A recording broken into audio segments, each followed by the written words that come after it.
নেসাপুর সাথে আজকে আমার নতুন স্টুডিওর প্রথম রেকর্ডিং। গানটি আমার আর আপুর ডুয়েট, আরেকটা মিলনের সাথে।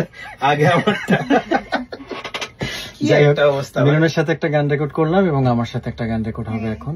অনেকদিন পর ইমরান আর আমার ডুয়েট। হ্যাঁ, ইনশাল্লাহ সামনে আমরা আরো অনেকগুলো প্ল্যান নিয়ে আসতেছি। বাট এখন যে গানটা করবো, এই গানটা এখন কিছু বলবো না, কিন্তু খুব পপুলার একটা গান। এটা 2.0 করছি আমরা। এটা খুব জনপ্রিয় সিনেমার গান। নতুন ভাবে অফিসিয়ালি আমি আর ন্যান্সি আপু রিমেক করতেছি।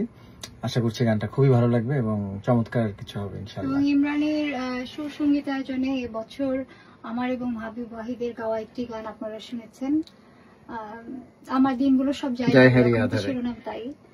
সেই গানটা সবাই এত পছন্দ করেছে, তো এখন আমি ভাবলাম যে হ্যাঁ, এখন যিনি গানটা তৈরি করেছেন তার সাথে একটা গান হওয়া দরকার। না, এটা আমার জন্য একটা মানে অনেক বড় একটা ব্যাপার, কজ হাবিব ওয়াহিদ এবং ন্যান্সি এই জুটিটা আসলে বাংলাদেশের নিউ জেনারেশনের জন্য একটা চমৎকার জুটি এবং আমি বলবো যে শ্রেষ্ঠ একটা জুটি।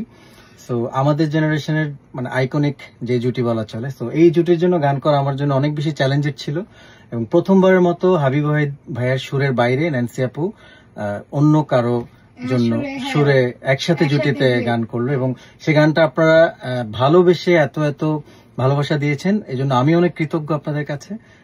মানে আমার মানে কি বলে, আমি সাহসটা অনেক দুঃসাহস করেছিলাম, সেটা আপনারা সফল করেছেন। সো আপনাদেরকে অনেক অনেক কৃতজ্ঞতা এবং ভালোবাসা। থ্যাংক ইউ হাবিব ভাই, আমাকে আপনার এত বড় একটা সুযোগ দেওয়ার জন্য। থ্যাংক ইউ ন্যান্সি আপু, আপনাকেও। আর থ্যাংক ইউ যারা এই গানটিকে পৃষ্ঠপোষকতা করেছেন, সুলতান এন্টারটেইনমেন্ট এবং গানটার গীতিকার রিজভি ভাই এবং যেই নাটকে গিয়েছিল হৃদয়ের কথা টিমের সকলকে অনেক অনেক ভালোবাসা এবং আমাদের পক্ষ থেকে কৃতজ্ঞতা। Love you guys.